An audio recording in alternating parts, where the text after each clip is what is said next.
أكد الرئيس محمد مرسي في حواره أمس على إصراره على الإعلان الدستوري، وأنه لن يسمح بمد المرحلة الانتقالية، وأنه بيحترم المعارضة بشكل كبير جدا كممارسة ديمقراطية، في مقابل على الجانب الآخر انطلاق مليونية حلم الشهيد بميادين التحرير اليوم الجمعة، والتأكيد على رفض الإعلان الدستوري. وانضم لهذه القوى المدنية رموز سياسية زي محمد البرادعي وحمدين صباحي. أنا النهاردة بيشرفني في الاستوديو اتنين كل منهم يرى الموضوع من وجهة نظر.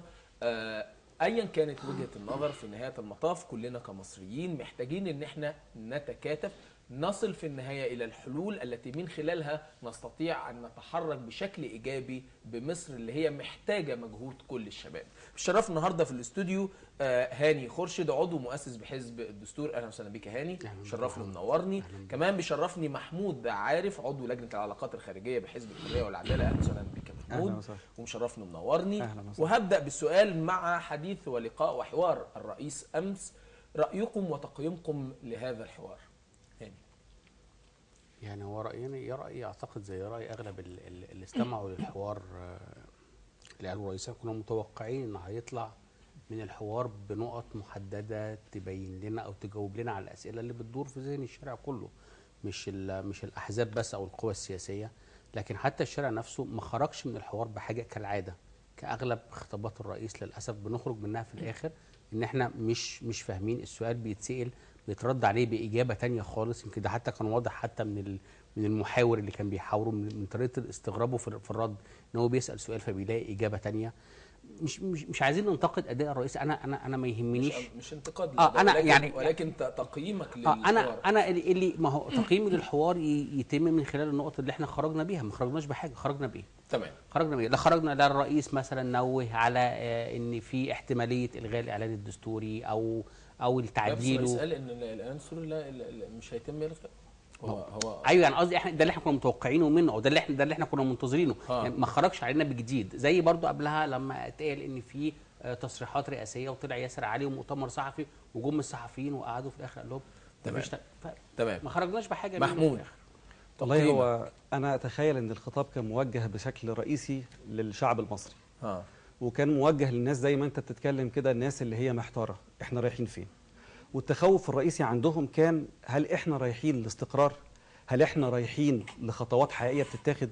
هل احنا بنخرج زي ما كان بيدعى او ما كان بيروجوا في الفتره دي بقوه المخاوف بتروجه ان احنا رايحين لكسر للديمقراطيه وان احنا رايحين لديكتاتوريه؟ هو ده المخوف الرئيسي اللي كان عند الناس.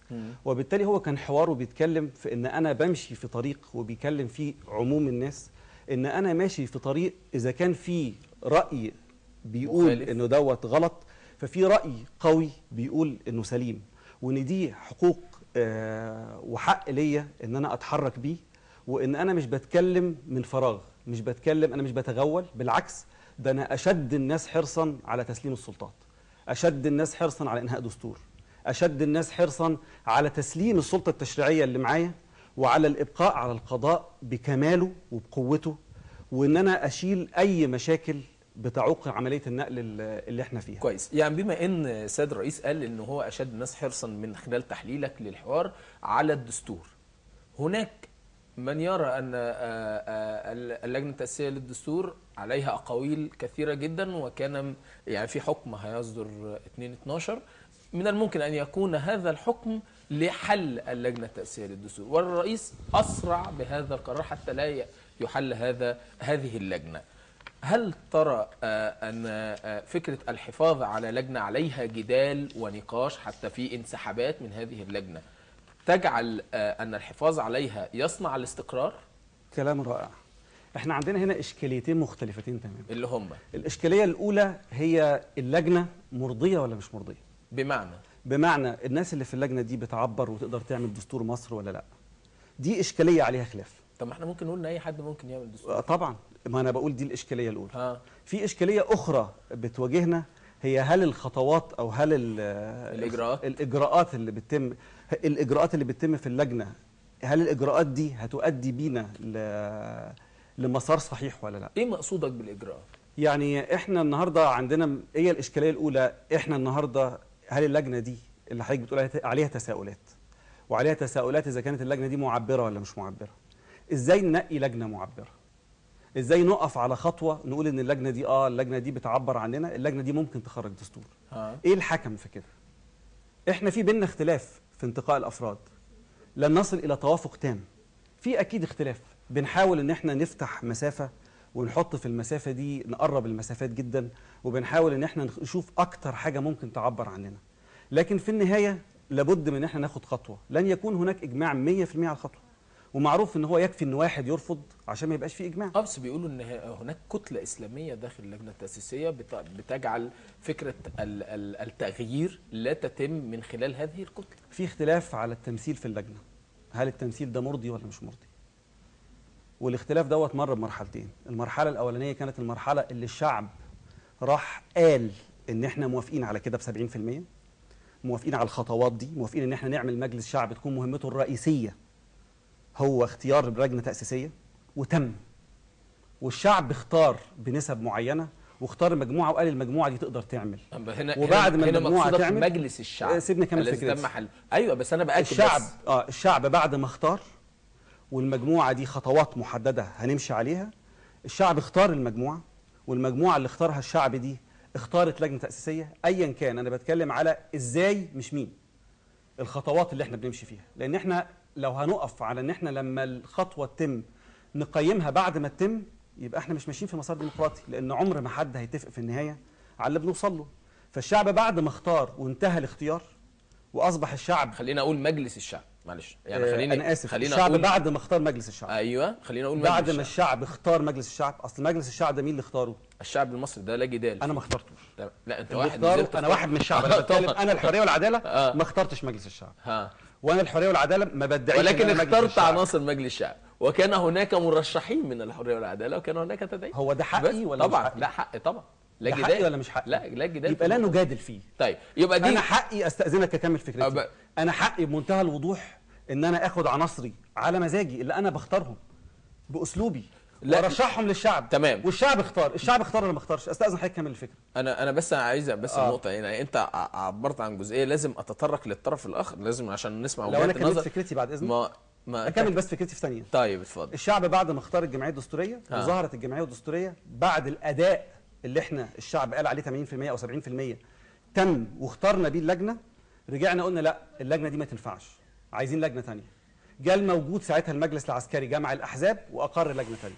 اذا فاحنا في مسار هنفضل نلف في دوامه اسمها ازاي نختار اللجنه. اللجنه تم اختيارها وانجزت دستورها، يبقى دي خطوه يجب ان نفخر بها جميعا، والشعب هو اللي هيقول اذا كان موافق ولا مش موافق. الشعب ممكن يرفض الدستور خالص او ما يرفضوش. طيب احنا معانا قبل ما اسمع وجهه نظرك هاني، بس معانا اتصال تليفوني، معانا محمود نبيل احد المعتصمين في ميدان التحرير من حزب الدستور. يا محمود. الو. يا محمود. اهلا وسهلا. اهلا بيك محمود. بعد خطاب السيد الرئيس امس، هل والخطوات التي تقوم بها اللجنه التاسيسيه للدستور من اجل انهاء المسوده، هل ترى ان ما زال الافكار التي يمتلكها الثوار الموجودين في ميدان التحرير ما زال الاصرار عليها؟ والله حضرتك انا عايز اوضح لحضرتك نقطه الاول، انه اللي موجودين في ميدان التحرير مش الثوار، احنا مش فصيل موجود دلوقتي في ميدان التحرير. اللي موجودين في ميدان التحرير وفي كل ميادين محافظات مصر هم الشعب المصري كله. ما اعتقدش انه في اي جهه او اي طرف ولا حتى بعيدا عن الفصائل السياسيه موافقين على اللي بيحصل دلوقتي او اللي بيقوم السيد الرئيس ولجنته التاسيسيه على القيام به دلوقتي. طيب يعني انت ما زال في نفس الاصرار على الافكار التي المطروحه داخل ميدان التحرير وميادين مصر؟ ايوه طبعا. الاعتراض ما زال قائم على الاعلان الدستوري او الغير دستوري زي ما بيسميه المتظاهرين في ميدان التحرير. الاعتراض ما زال قائم ومطلوب اسقاط اللجنه التاسيسيه، سواء كانت انتهت من عملها او ما انتهتش من عملها. الشعب المصري كله رافض اللجنه التاسيسيه ورافض طريقه تشكيلها. طيب وكل الفصائل. هل اسقاط اللجنه التاسيسيه حتى لو كان الدستور جيد وليس به اي خلاف؟ ايه؟ اسقاط اللجنه التاسيسيه حتى لو كان الدستور جيد وليس به اي خلاف؟ بص يا فندم، انا هقول لحضرتك على حاجه. الواقع بيقول انه كل الفصائل اللي كان معمول حساب التوافق في اللجنه التاسيسيه للدستور عليها انسحبت من اللجنه التاسيسيه في الايام اللي فاتت. لم يتبقى الا انه احنا نسمع عن انه الدكتور محمد الصاوي بيمثل الكنيسه وحزب الوسط بيمثل القوى المدنيه. في الحاله دي اصلا انا عمري ما هقدر اوصل لدستور متفق عليه او دستور ما فيش خلاف عليه، خصوصا انه البنود اللي مختلف عليها في الدستور كتير مش قليله يعني، وقد تم تفنيد ده بحثا، يعني كتل بحثا والمتخصصين في القانون وفي الدستور وفي التشريع اتكلموا في النقط دي. نقط كتير جدا في الدستور المطروح معترض عليه فيما يخص صلاحيات الرئيس وما يخص الدوله والمجتمع وما الى ذلك كتير، لكن احنا بنتكلم من حيث المبدا، الرفض من حيث المبدا. تمام. رفض الجمعيه التاسيسيه من الاساس، رفض من حيث المبدا، تجاهل السلطه الحاكمه في مصر، تجاهل الرئيس مرسي واخلافه اللي وعد بيه ايام الحمله الرئاسيه بتاعته بحل التاسيسيه واعاده تشكيل لجنه جديده. هذا التجاهل هو ده اللي مش منطقي، هو ده اللي المفروض انه يبقى عليه خلاف، مش الخلاف على المنتج اللي طالع. ما ينفعش انا ابقى معترض على اللجنه نفسها فانت تيجي تستفتي الناس على المنتج اللي طلعته اللجنه. محمود نبيل، انا بشكرك جدا، احد المعتصمين في ميدان التحرير من حزب الدستور. اعود الى ضيفي هاني خورشيد عضو مؤسس بحزب الدستور. هاني، يمكن محمود عارف تطرق الى فكره اللجنه التاسيسيه وان كان في اعتراض رغم ان في انتخاب لمجلس الشعب والذي كون اللجنه والمحكمه اقرت بعد. هو محمود ما قالش المحكمه اقرت، قال لك احنا قلنا لا فغيرناها، احنا ما قلناش لا. اي المحكمه حكمت بحل التاسيسيه الاولى فحكم المحكمه واحترموا حكم المحكمه. بس هو قال احنا قلنا لا احنا ما قلناش لا، الموضوع ما بيمشيش كده، ده تم بحكم المحكمه. بص يا محمد، يعني الشعب المصري فعلا انت عارف كويس قوي يعني مستوى ذكائه ومعدلات ذكائه ايه. زي محمود كده ما قالك من الميدان فعلا، انتوا معلش للاسف الكادر اللي جاي ده كادر يعني مش مظبوط خالص. لا ما هو لان بالفعل الميدان اقسم بالله ممتلئ عن اخره، وانا جاي لك بمجرد المسيرات ما دخلت خلاص بقى الميدان بقى شكله حاجه يعني لا تتخيلها. ما تتخيلش الميدان رجع تاني نفس الشكل يوم الثلاثاء اللي فات. كمل الامتلاء دوت زي محمود نبيل كده ما قال لك ان مش ممكن القوه السياسيه كويس تقدر تجمعه كله، ودي حاجه معروفه، ودي الحاجه اللي كان دايما جماعه الاخوان المسلمين او حزب الحريه والعداله بيراهنوا عليها، ان القوى السياسيه اللي غير جماعه الاخوان المسلمين وغير الاسلاميين. ما انا اسلامي يعني ايه؟ لا يعني لا الاحزاب الاسلاميه زي ما بيسموها يعني كويس. فغير هم ما بيقدرش يملوا الميدان بالشكل ده. فالشعب فعلا نزل. الشعب نزل ليه؟ انه فعلا مش مقتنع بالاداء. الوعود اللي يعني اقول لك على حاجه محمد، يعني احنا ما احناش معارضين للمعارضه. انا في جوله الاعاده كنت انا من مؤيدين رئيس محمد مرسي، الدكتور محمد مرسي في جوله الاعاده، وكنت بسانده بشده، وكنت مثلا يعني من ضمن الحاجات بقى اقلب كده ايه الفوتو بتاعتي مثلا ان انا من ضمن في ندوه من الندوات بتكلم بقول لا ده الرئيس قال او الدكتور محمد مرسي قال ان هو هيكون في التزام بالشورى مع جميع القوى الوطنيه. لما كانوا بيقولوا لنا الاخوان ما بيشوفوهم، لا ده هو وعد بالالتزام بالشورى مع جميع القوى الوطنيه، ده هو وعد بحل التاسيسيه، وعد بالافراج عن المعتقلين السياسيين، وعد ان مش هيكون في محاولات استحواذ اخوانيه على مقاليد الحكم. وبرده في كلامهم قبل كده يمكن يعني حتى كان في تصريح لخيرة الشاطر يعني احد اعمده الجماعه، اكيد محمود طبعا يعرفه، اللي هو قاله في الجارديان في 2005، بالنص نحن نؤمن بان احتكار السلطه من جانب حزب واحد او جماعه سياسيه سواء كانت الحزب الوطني او الاخوان المسلمين ليس امرا مناسبا، حيث انه لن يؤدي الا الى عزل غالبيه الشعب المصري عن الحياه السياسيه. ده رايهم قبل ما يبقوا في الحكم. ايوه بس اللجنه التاسيسيه تم اختيارها بالتوافق مع الجميع. يعني انا افتكر لما طلعوا الساعه 2 بالليل او 3 بالليل وكان سيد ايمن نور وايضا رئيس حزب الوفد سيد البدوي وكلهم طلعوا معاهم مجموعه من الاسلاميين اقروا ان اللجنه دي تم التوافق عليها، لان كان المجلس العسكري في الفتره دي قال لك لازم تعملوا اللجنه التاسيسيه يا اما انا اللي هكون اللجنه التاسيسيه لو انت تفتكر. فتم الاتفاق. مين رؤوس القوى السياسيه ايام حسني مبارك؟ مش نفس الاسامي اللي انت قلتها ديت ولا في اختلاف؟ طب احنا ما اعترضناش ليه؟ مع كامل احترامي ليهم، هم مش موجودين معانا، بس مع كامل احترامي ليهم مش هم دولت اللي بيمثلوا القوى السياسيه الكامله، لا هم جزء. مين هم القوى السياسيه هم جزء الكامله؟ بقيه النقابات، حتى بقيه التيارات، يعني حتى التجمعات المجتمعيه العاديه اللي ليها ممثلين لازم يتم تمثيلهم تمثيل حقيقي في وضع الدستور، ده ما تمش. معايير اختيار اللجنه ما تمش. وبعدين احنا خلينا بس متفقين على شيء. دكتور محمد مرسي وعد بحاله تاسيسيه ام لم يعد؟ وعد ولا ما وعدش بحاله تاسيسيه؟ الدكتور محمد مرسي قال ان هو هيشوف ما استطاع في نص البيان اللي نزل في الوعود والامور اللي كان راجع، يعني حطها مكتوبه عشان ما يحصلش اختلاف حتى في الكلام. ما وعدش بحل التاسيسيه. أيوة. وعد بان هو يسعى ما استطاع لعمل توافق في التاسيسيه. تمام. وان هو في نفس الوقت ملوش سلطه لحل التاسيسيه. هل دكتور محمد مرسي عمل ده؟ ما عملش ده. ما عملش توافق، كان في ايده يعمل التوافق ده. ما عملش. احنا بص، احنا مش عايزين نتكلم عن من شخصيات وجهه نظرك ما عملش التوافق ده. ما احنا زي ما اتفقنا احنا عايزين لو في اختلاف على عشان بس هو دخل الموضوع. هو بيتكلم لان هو ما زال في اللجنه التاسيسيه في جزئيه اللجنه التاسيسيه. فاذا بص يعني هو لو كان عمل ده، احنا يعني انا يعني اكيد احنا ما عندناش شيزوفرينيا ان احنا نسانده من 4-5 اشهر ونيجي دلوقتي نقول عليه ان هو ما عملش خطوات جديه نحو طيب مطالب الثوره. انا خليني اسالك السؤال اللي سالته محمود، اذا كان الدستور طالع بشكل جيد ليه نختلف عليه؟ لا خلينا يعني فكره ان احنا نحكم على الدستور اذا كان هو شكله لسه المسوده النهائيه هتكون شكله جيد او لا، ده بعد ما تطلع المسوده النهائيه. تمام. هم كانوا لحد الساعه 5 كانوا مكملين، ما اعرفش هل يعني هم خلصوا 6 صباحا. فكره بص يا محمد، يعني خلينا برضو الشعب المصري هو شعب بيعتمد على ذكائه مش حافظ. ففكره السرعه والاخير وعايزين نطلعها بسرعه والاجتماع المطول اللي قعد 24 ساعه شغال ده عمل حاله من القلق. انت ليه عايز تطلعها دلوقتي؟ انت ليه بقى لهم 6 شهور شغالين؟ يعني 6 شهور شغالين، وفجاه في اليوم دوت هيتم اقرار بمعدل دقيقتين تصويت على الماده. وبرده في نقطه ثانيه برده غلط كان قالها، معلش محمود برده اوضحها له، ان هو بيقول لك بالنص كده، محمود قال هو بيتكلم عليك يكفي ان واحد يرفض حتى لا يكون هناك اجماع. لا، مين اللي قال الكلام ده؟ في مواد كتير اتمررت كان فيها رفض 3 و4 اعضاء. هي معظم طبعا التصويتات كلها اما اجماع واما 81 82. ما تقوليش ان ده بيمثل كل القوى.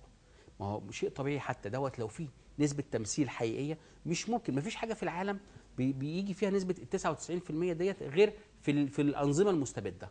فاما اجي اعمل تصويت على ماده ويطلع كل التصويتات كلها بنسبه ال 95 99% اللي هي 81 عضو 82 عضو 83 عضو اللي بيوافقوا، ما قلتش عن كده خالص. فما تقوليش ان هي دي كده كلها مش ممكن. احنا لو دلوقتي لو انا وانت ومحمود قاعدين وطرحنا 10 مواضيع، مش ممكن هنتفق في 5 منهم او في 7 منهم، مش ممكن.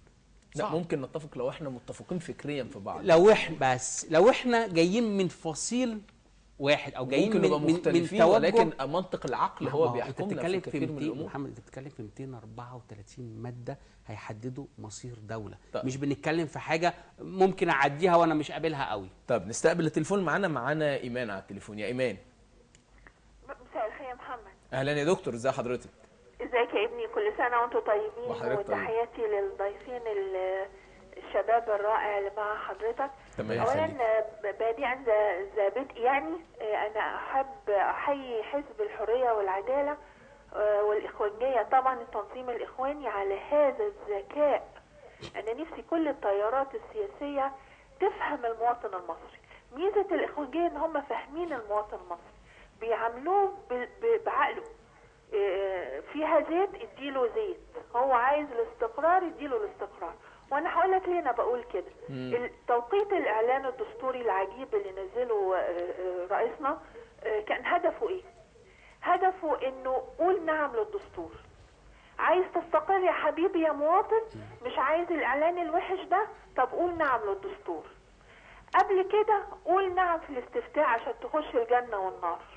قبل كده في الانتخابات خد ازازتين زيت وشكاره رز وربنا يكرمك. هذا الفهم الصحيح للمواطن المصري. وعلى فكره مش عيب ان انا اخد ازازه زيت وارشح عبد الصمد ولا ايا كان. ازازه الزيت هتنفعني لان انا ما بشوفهمش غير كل 4 سنين، فازازه الزيت هتقضيني. فكره انك تفهم المواطن ودي الحقيقه النخبه مش قادره تفهم المواطن. النخبه شاطره في انها تنزل الشوارع، تنزل الميادين، انما الاقيها في قدام صندوق الانتخابات ما الاقيهاش. الاقي الشباب ده هو قدام صندوق الانتخابات ما لقاهوش يا محمد. انا نفسي ان شبابنا انه يبتدي يعي انه الشارع بقى لعبه بايخه، لعبه بايخه. واذا ظن ان الشارع هيغير من هو اللي جاب عصام شرف، هذا الوهم اللي بتدوه لنفسكم وللمواطن ده مش صحيح. هذه البلد تدار بعقليه ذكيه جدا جدا جدا، واستدراج الشباب كل شويه. انت لسه عامل حوار مع هذا الشاب الجميل اللي بيقول لك انا مش هاكل الطبخه. ليه يا عم مش هتاكل الطبخه؟ اصلا انا ما بحبش الطباخ. والله لو كانت الاكله حلوه ما تاكلها يا سيدي. اقعد بالدستور السيء ده ايا كان 8 سنين. هم مش هيقعدوا معانا 8 سنين، ما فيش تجديد بعد كده. دي حاجه يا محمد. عشان لا اطيل عليك، انا ليا نقطه برضو بعد اذن حضرتك. انا استمعت لمقتطفات من الجلسه اللي حصلت امبارح في التصويت. اولا انا عجبني سياده المستشار الغرياني، طبعا دم خفيف كده ورايق وجميل، وانا اللي نفسي حد يراجع الجمله دي لانها موجوده. دكتور البلتاجي كان له تعليق على انه يزود من الصفه الرقابيه في احد اللي هو في باب المجلس الشعب والشورى. الحقيقه الدكتور حسام قال له ايه؟ قال له لا. وبعدين قال له جمله كده بين قوسين، قال له بس مش ده الكلام اللي انتوا بعتوه لنا. طبعا انا عارفه انه اللجنه الدستوريه الحقيقه لجنه فيها خلط ما بين الاغلبيه وغيره، وهذا الخلط ده ناتج عن مراهقه سياسيه الحقيقه يعني. بس ايا كان ارجو ان احنا لا نتوقف عند هذا، لانه يا ساده المواطن المصري من امتى كان بيمشي على دستور؟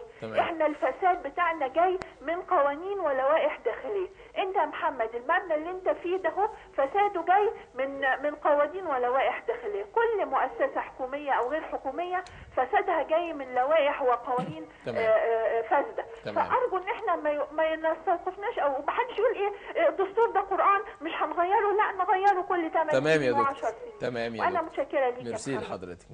محمود، اولا تعليقك على الكلام اللي قالته الدكتوره. كثير من النقاط، مش بس الدكتوره، يعني كلام كتير قوي اتقال. وبفتكر كلنا يدعي وصلا بليلى، وليلى لا تقر لهم وصالا. يعني احنا كلنا بنتكلم باسم الشعب المصري، ودي شيء صعب جدا. الاخ المتصل بيقول الشعب المصري كله موجود في الارض، وانا مش مع، يعني انا اكتر شيء يهمني كحزب هو استقرار الدوله بمؤسساتها، مش ان انا ابقى على راس الدوله. وبغض النظر في اللي انا بقوله دوت، انا مش بقول كده عشان اقول لك اديني مصداقيه، لا، عشان اقول النقطه اللي بعدها، ان الكلمه اللي قالها فيها الحل.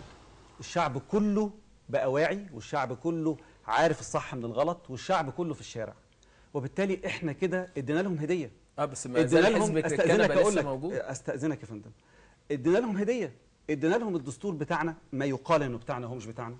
الدستور اللي بيقال انه هو بتاعنا اديناه لهم هديه، ارفضوه. يعني الشعب، هذا الشعب الكتله الرهيبه الموجوده ترفضه اذا كان ده اللي يؤدي لاستقرار بس هناك اتهام. استاذنك يا فندم عشان بس ما ياخدش عليا الكلام. لازم اسمعني بس. ما انا زي ما لازم في حاجات لازم اوضحها. فانت ارجوك انت اللي تسمعني. يعني في بعض الناس ما زالت القدره الثقافيه في تحليل الامور لا يمتلكوها، والتحرك بيتم من خلال التوجيه والارشاد. فهنا فكره ان انا اوجه شخص قول نعم او قول لا ما زالت مستمره. فبرضه ده عددهم كبير مش قليل. كلام الدكتوره رائع، كلام الدكتوره رائع، وده دور. انا الاول يعني طبعا نسيت اقول لهاني ان حركه كفايه لها فضل على مصر، واذا كان هو من حركه كفايه فده شيء يشرفني ان احنا نبقى قاعدين النهارده في قاعده، واحنا قاعدين فيها قاعده انا اتمنى ان احنا والشعب نخرج بيها منها من 6 ابريل و6 ابريل كمان ما شاء الله. يعني ان احنا نخرج من قاعده تكون فيها طاقه ايجابيه، و6 ابريل دايما مواقفها مواقف رائعه. احنا نطلع من القعده دي بطاقه ايجابيه، حاجه هايله جدا. فاحنا دلوقتي ازاي انا هاخد من كلام الدكتوره اللي انا ممكن اقوله ان الشعب الجاهل ده شغلتنا. الشعب الغلبان ده يعني مش عايزين نوصف ايا كان. انا مش بوصف الشعب بانه جاهل على فكره. انا اسف، انا باخد من كلامك نسيت كلمتك. بس انا ما قلتش جاهل. الشعب اللي بيوجه تنقصه ثقافه، يعني الشعب اللي تنقصه ثقافه او ايا كان الوصف اللي حضرتك بتوصفه. لما نيجي نتكلم عنها ما نقدرش نقول ان دي عله، ما نقدرش نقول ان دي حاجه مشينه فينا. احنا لينا راي وبنصل للشعب وبنتكلم معاه وبنحاوره وبنحاول نحل مشاكل. سنوات موجودين مع الشعب احنا وغيرنا. تمام. القدره على تحريك الشعب والقدره على اقناعه ما بتجيش من قله العقل، بتيجي من الثقه المتبادله. ودي الحاجه اللي احنا عايزين بلدنا تروح لها في الفتره الجايه. جميل. كل ما حد فينا هيقدر ياخد ثقه الناس اكتر كل ما يبقى عنده قدره. النهارده الناس بتتكلم في التحرير ان احنا خدنا ثقه الشعب ونزل في جميع ميادين مصر. اقدر اقول عليهم اصل الشعب يعني مش مثقف قوي فبيمشي وراهم؟ ولكن يجب برضو ما نفضلش في الطاقه دي، خلينا نروح للحل. ايه الحل؟ نستقبل التليفون قبل ما نسمع الحل. معانا الاستاذ عمرو عبد الهادي المحامي وعضو اللجنه التاسيسيه للدستور. يا عمرو، ازيك يا محمد؟ عامل ايه الاخبار؟ طبعا انتوا مخلصين النهارده الصبح يعني في اللجنه، ولكن برضو عايزين نعرف كواليس اللجنه التاسيسيه للدستور، وان العدد 85 وهناك نقاشات فضلت مستمره لغايه صباح اليوم. عايز اعرف ما وصلتم اليه في النهايه، وهل المواد الموجوده التي عليها خلاف هل انتهى الجدال فيها ولا لا؟ والله الجلسه كانت الحمد لله النهارده ممتازه، وبعدين احنا كنا 86 عضو، وبعدين شهدت كمان جزء من المنسحبين عادوا، يعني الدكتور ممدوح الولي نقيب الصحفيين، والدكتور محمد محيي حزب غد الثوره، ومحمد السعيد اتحاد شباب الثوره.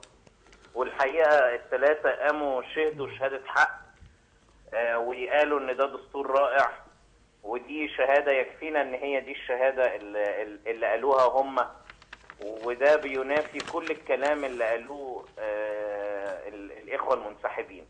والحقيقه احنا ما اعتمدناش يا محمد على المنسحبين عشان نصعد، احنا اعتمدنا على الغائبين اللي هم غابوا بقالهم 7 جلسات. فطبعا الغائبين 7 جلسات، احنا النهارده يا محمد احنا حطينا دستور ازعم من دستور الثوره فعلا. احنا اقرينا العزل السياسي النهارده، اسوة بعض الدساتير العالميه اللي عملت كده بعد الثورات. احنا النهارده حددنا اعضاء المحكمه الدستوريه العليا. احنا النهارده يعني كل ما تتخيلوا الحمد لله تضمنوا هذا الدستور. ايوه عمرو، ولكن بما انك من الليبراليين واستمرارك في اللجنه التاسيسيه للدستور، فهنا بيضع علامه استفهام. يعني ايه اللي مخليك مستمر في اللجنه التاسيسيه للدستور وانت من الليبراليين، علما ان هناك عدد كبير من الليبراليين انسحبوا؟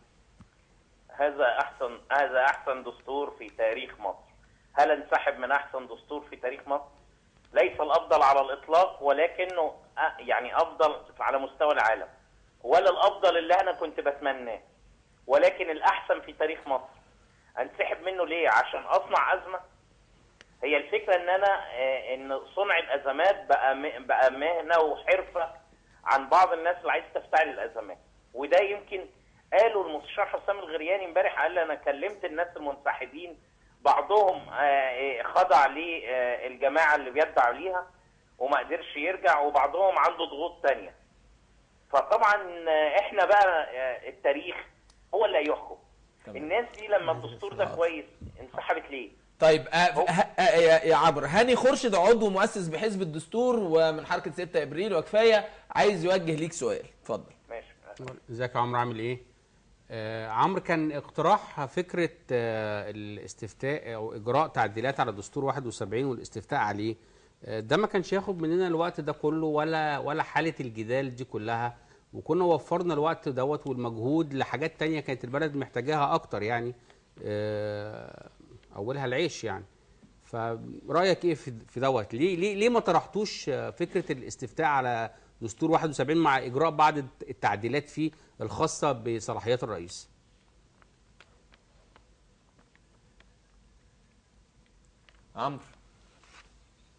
عمرو فين عمرو؟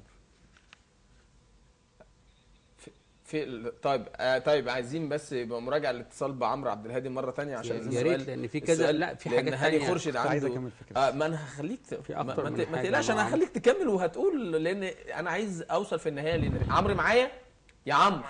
معاك. طيب انت سمعت سؤال هاني ولا لا؟ سمعت. طب رد بعد اذنك. انا مبسوط جدا من السؤال اللي سالوه، لان السؤال اللي ساله بيرد بيه على جابر جاد نصار اللي قال ان احنا اتفقنا دستور. الفكره يا جماعه مش بالاغلبيه، انا قلت لكم من الاساس ان الاخوان المسلمين عايزين يساعدوا في صناعه دستور محترم عشان يجوا يقولوا في الاخر الناس دي انسحبت ليه؟ اهو يا جماعه احنا خرجنا دستور، ودستور محترم واحسن دستور في تاريخ مصر.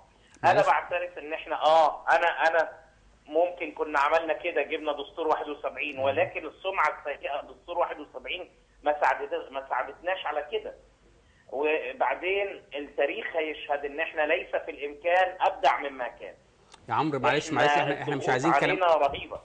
معلش يا عمرو برضو، معلش يعني متحفظ طبعا على اجابتك، يعني ما فكره التاريخ هيشهد والتاريخ مش هيشهد، واحنا بنوعدكم ونحضن بعض والكلام العايم دوت، معلش دوت مش هيصلح من شأن بلد.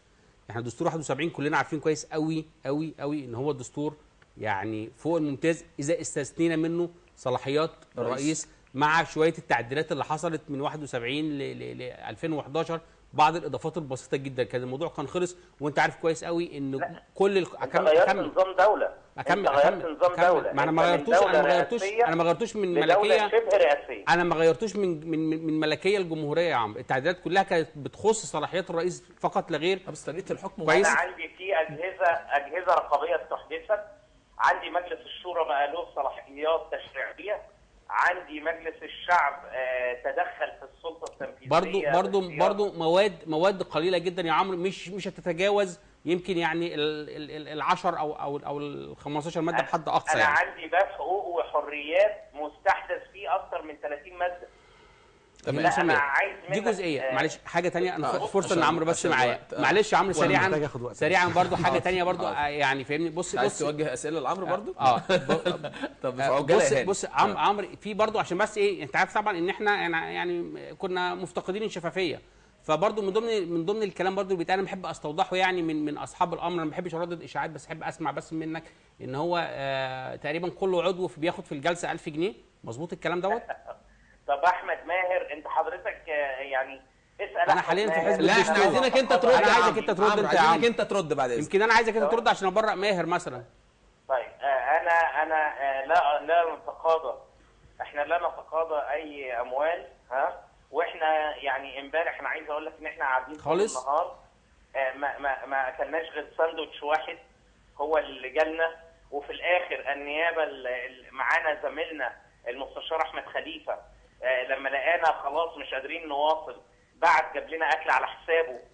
يعني يا جماعه احنا والله العظيم. طيب بص يا عم، اخر حاجه معلش، اخر حاجه انا اسف يعني بطول عليك يا عمرو. يعني انت حد يعني تم احتسابه علينا ان انت من الشباب والكلام دوت، لكن طبعا في يعني انت من شباب مصر وانت على عيني وعلى راسي، وانت طبعا يعني فوق دماغي من فوق. لكن القصه ان بيتم تصدير عمرو عبد الهادي على ان هو ممثل لشباب الثوره. انت طبعا ما شاركتش في الثوره يا عمرو، وانت عارف كده كويس، انت نزلت بعد الثوره كلها بعد ما خلصت. فهو عمرو شاب من شباب مصر الرائعين الناشطين اللي ليهم نشاطات حقوقيه وليهم نشاطات كتيره على عيني وعلى راسي، لكن بس ما يتمش تمثيل عمرو لان هو ممثل لشباب الثوره، لان دوت مش حقيقي. عمرو هو فيبقى كده يبقى كده ما فيش شباب ثوره موجودين في الدستور. الشباب اللي عملوا الثوره يا محمد ما فيش حد منهم بيمثلهم النهارده تأسيس عمرو. انت معايا لسه يا عمرو؟ ارد. طيب عشان محمود عايز يوجه لك برضو. لا انا ارد بس في عجاله عشان انا مش عايز في الوقت. قول. ارد. اتفضل. اولا محمد السعيد هو اتحاد شباب الثوره، وكان معانا عمرو عز، وكان معانا احمد ماهر. الفكره بقى لو كلام حضرتك ده اللي انت بتقوله صحيح، يبقى الثوره 18 يوم، يبقى عين احمد حراره اللي راحت الثانيه في احداث محمد محمود اللي انا كنت بتضرب فيها يبقى راحت بلطجه. يا جماعه الثوره الفوتوشوب هي ال 18 يوم. انا من اليوم ال 19 وانا في الميدان، لان ظروف شغلي بره مصر اجبرتني ان انا اكون بره مصر وقفل الطيران. يا عمرو فلو قلنا ان الثوره 18 يوم يبقى انتوا بتردوا على نفسكم، يبقى انتوا اللي بتعملوه في الشارع دوت ما هياش مظاهرات. طيب محمود عايز يوجه لك سؤال. محمود، انا بس يمكن مش سؤال لكن اكتر منه شكر اللجنه الدستوريه كلها، وكرر 60,000 ساعه عمل، مناقشات اقل في متوسط 300 ساعه لكل ماده من المواد، مجهود رائع. دستور سمعناه امبارح خطوه خطوه بمنتهى الشفافيه. وفوق ده كله بعيد على شكر الدكتور المستشار الغرياني امبارح اللي شكر فيه أحد المنسحبين، وهو أحد المنسحبين من المسيحيين اللي كان مسؤول عن إتمام باب الحريات، واللي خرج بشكل رائع زي ما كان الكلام حوار امبارح. صراحة مجهود وطاقة إيجابية هايلة للبلد، سواء للي بيأيد وبيزق أو سواء اللي بيعترض وبيسيب بصمته.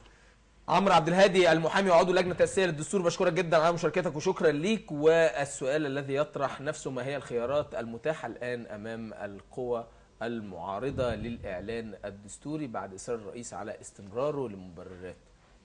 مفيش خيارات. هو الرئيس يعني حط البلد في وضع يعني زي الدكتور إيمان ما قالت، انت يعني بين فكي الأسد، يعني لا إما تبقى تقبل إعلان دستوري فتبقى أنت واقع تحت حكم رئاسي مستبد بكل يعني بكل التعبيرات اللي ممكن نوصفها. معلش يعني أنا لا يسأل عما يفعل هو الله سبحانه وتعالى، لكن أي حد تاني يتسأل، أي حد تاني طبيعي. الرسول صلى الله عليه وسلم كان بيتسأل طبيعي. انت بتعمل ده ليه؟ بكلمك ان المسوده ما فيهاش بقى فكره الاستبداد. ما انا بقول هو دلوقتي احنا دلوقتي عندنا حاجتين، لا اما نقبل الاعلان الدستوري فننزل نقول لا على المسوده فنقبل الاعلان الدستوري، يبقى على الوضع على ما هو عليه، ويبقى الرئيس هو اللي كل الصلاحيات ويعمل اي حاجه في اي حاجه. تمام. وده طبعا ده مرفوض. طيب الحل ان احنا نقبل المسوده. طب المسوده لم يتم التوافق عليها بالنسبه يعني لازم يتم التوافق على الاقل ولو بنسبه 90%. ده ما حصلش.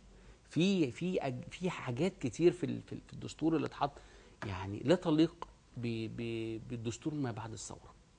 رغم ان كلام عضو لجنه تاسيسيه للدستور بيقول لك ان هو من افضل الدساتير. ما هو لازم يقول كده. ليه واحد بيطبخ طبخه يقول لك الله ايه احلى، مفيش احلى من كده ولا اروع من كده. بالمناسبه بس عمرو لما كان ضيفي في البرنامج كان بيعارض الاخوان المسلمين وهو في اللجنه التاسيسيه للدستور، وكان بيهاجم كمان. يعني فكره ان هو يكون متفق كده برضه بتخليني انا اسال. ما هو معلش يعني بص احنا عمرو دلوقتي خلاص مش معانا، فانا مش عايز ان انا ايه يعني خليني اما اجي عمرو فانا انتهزتها فرصه وقفشته عشان كده دخلت معاه، لكن انا مش عايز طالما مش موجود معايا مش عايز ارد. لكن هي القصه احنا خلينا برضه محمد انت عارف يعني الشعب كله عارف الحل ايه. طيب الحل ان الرئيس يعني يتراجع عن اللي عمله ده، عن الاعلان الدستوري اللي عمله. يتراجع ولا يعدل؟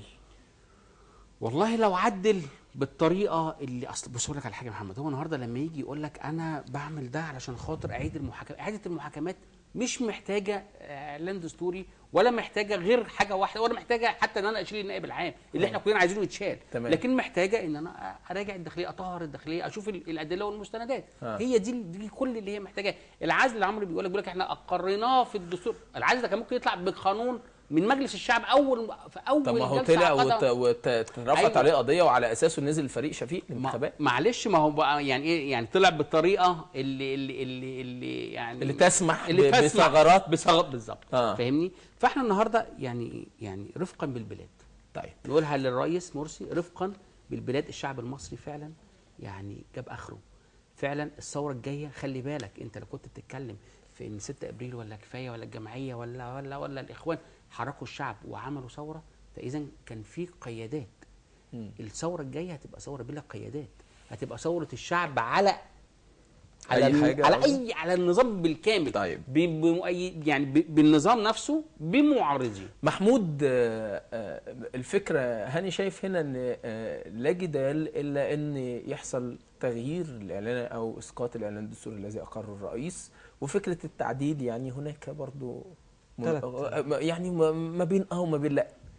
ردك ايه مع هنا الرؤيه؟ هنا شايفين ان في مليونيه النهارده موجوده، وفي ميادين مصر برضو موجوده في المحافظات، وغدا الاخوان والسلفيين ايضا موجودين بمليونيه اخرى، فهنا الحل هيبقى ايه؟ طيب خليني او الحلول اللي طرحها هاني رايك فيها. عندي 3 نقط. اتفضل. النقطه الاولى ان اختلافنا في وجهات النظر مش معناه ان ده غلط وده صح، ولكن معناه ان في حلول بديله كتير. أكيد. في حل وحل وحل. اكيد. وبالتالي لما بنمشي في سكه حل بيبقى من الهام ان احنا الحل دوت يبقى فيه عليه قدر من الآلية لان الحل ده يكمل. تمام. وانا هنا هاخد من كلام هاني النقطه اللي كان قالها الفتره اللي فاتت الموضوع المشاوره والتعدد. وانا اعتقد ان الفرق بين الدوله الاسلاميه وغيرها هو النقطه دي، ان لازم يكون في تعدد، ان ده بالنسبه لنا احنا التعدد ده دين، الراي الاخر ده دين. ربنا سبحانه يقول ولولا دفع الله الناس بعضهم ببعض لفسدت الارض. فالمعنى نفسه ان احنا يكون في تعدد ده رئيسي. ولكن شكل التعدد ممكن الدكتور مرسي ولولا دفع والله الناس. فالفكره ان الدكتور مرسي لما بيختار الدكتوره باكينام تكون مستشار، او يختار فلان او يختار فلان، ممكن نختلف، وده مش موضوعنا. كل واحد هيبقى له رايه وليه حاجته. انا بس في ازمه قصادي، انا قدامي 30 ثانيه. خلاص انا في 30 ثانيه دول انا فوجئت عليه. لا انا عايز اسمع مقوله اخيره من كل انا هاخد بس 3 نقط لان انا بس في عجاله. انا اول حاجه موضوع ان اختلافنا ده مش معناه ان في صح وغلط، في صح واصح نمشي فيهم. النقطه الثانيه، الدكتور مرسي من اول يوم جه فيه وموضوع المهندس خيرت كان بينادي بعوده مجلس الشعب والقضاء. انا اسف في الكلمه قلتها المره اللي فاتت، القضاء لغى مجلس الشعب عودته. كان بينادي بان هو يكمل المؤسسات ويزق فيها، وهو مصلحته انه يفضل منفرد بالسلطه الى الابد، ولكن حرصا على البلد احنا عايزين ده ينتهي. تمام. عايزين كل الحاجه تكون موجوده. تمام. نقطه ثانيه، انا اسف، ان الاعتراض اللي موجود في الشارع دلوقتي هل هو على القرارات في مضمونها ولا على التحصين؟ ان كان الاعتراض على القرارات فاعتقد ان مصر القويه وكثير جدا من القوى، اعتقد منهم 6 ابريل جابت احمد ماهر، كانوا بيقولوا احنا مع عزل النائب وكذا وكذا وكذا، ولكن التحصين هو المشكله. تحصين الرئيس امبارح فسره، وانا بقى بقول الاهم مش الدستور زي ما قال عمرو من شويه او قالت الدكتوره من شويه، ان مش الدستور هو بس اللي بيحكم، ولكن تمام. الاهم اللي بيحصن هو العدد اللي في الشارع في ميدان التحرير اللي مش هيسمح لحد انه يتغول. هاني في نهايه اللقاء يعني هي كلمه للدكتور محمد مرسي، يعني ان لم تستجب لصوت الميدان فانت كده بتسقط شرعيتك انت، لان الميدان هو اللي جابك رئيس لجمهوريه مصر العربيه. بنقول له ان الصندوق اللي جاب الصندوق بالفعل الصندوق يعني. ما هو الميدان اسقط حسني مبارك عشان يجي، صح، لكن الصندوق اللي جاب لو ما كانش الميدان اسقط حسني مبارك لكن الدكتور محمد مرسي ولا كان اي حد غيره كان ممكن. الثوره في نهايه الحلقه انا مش عايز كده كلمه واحده بس، كلمه الثوره تسقط الفساد والصندوق يصنع البلاد. طيب هاني كمل كلمتك عشان نختم. الحضاره الاسلاميه صنعت من غير صناديق. تمام. صنعت الاسلاميه تمام. صنعت من غير. فمش دايما الصندوق، مش في كل الاحوال الصندوق هو اللي بيصنع الحضاره، لكن الدكتور محمد مرسي يعني ان لم تطع او ان لم تستمع لصوت الشعب يعني فلا. هاني خورشيد عضو مؤسس بحزب الدستور والعضو كمان الحركي الكبير في حركة كفاية وحركة 6 ابريل، بشكرك جدا على وجودك. شكرا ليك. محمود عارف عضو لجنة العلاقات الخارجية بحزب الحرية والعدالة، بشكرك جدا على وجودك. شكرا ليك. وانا بشكركم انتوا الاثنين بشكل شخصي على طريقة تناول الحوار اللي احنا اتفقنا عليه ووصلنا في النهاية الى توصيل المعلومات للسادة المشاهدين. انا بشكركم وبتمنى لكم التوفيق، وايا كان اختلفنا في الاراء ولكن في نهاية المطاف كلنا مصريين. اليوم في مليونية في ميادين مصر تدعو لإسقاط الإعلان الدستوري وتعارض الإعلان الدستوري. غدا أيضا في مليونية أخرى تدعو إلى مساندة الرئيس مرسي. في نهاية المطاف عايزين كل المليونيات دي تعود إلى الميادين مرة أخرى للارتقاء بمصر، لحركة مصر نحو تحقيق أهداف الثورة المصرية، وده اللي بننادي بيه من خلال برنامج اسمه شباب على الهوى يناشد الشباب المصري. سوش مواعيد البرنامج جمعة سبت حد 2 من الساعة 5 للساعة 6 أو الإعادة من 2 ل 3 صباحا. بشكركم جدا، بقول لكل سنة مشاهدين السلام عليكم. ما نرضاش يموت جوا قلبي نداء، ما نرضاش تهاجر الجذور أرضها، ما نرضاش قلبي جوا يغني جراس تدق صرخة ميلاد، تموت حتة مني لجراس بتعلن نهاية بشر من العباد. دي الحكمة قتلتني وحيتني وخلتني أغوص في قلب السر، قلب الكون قبل الطوفان ما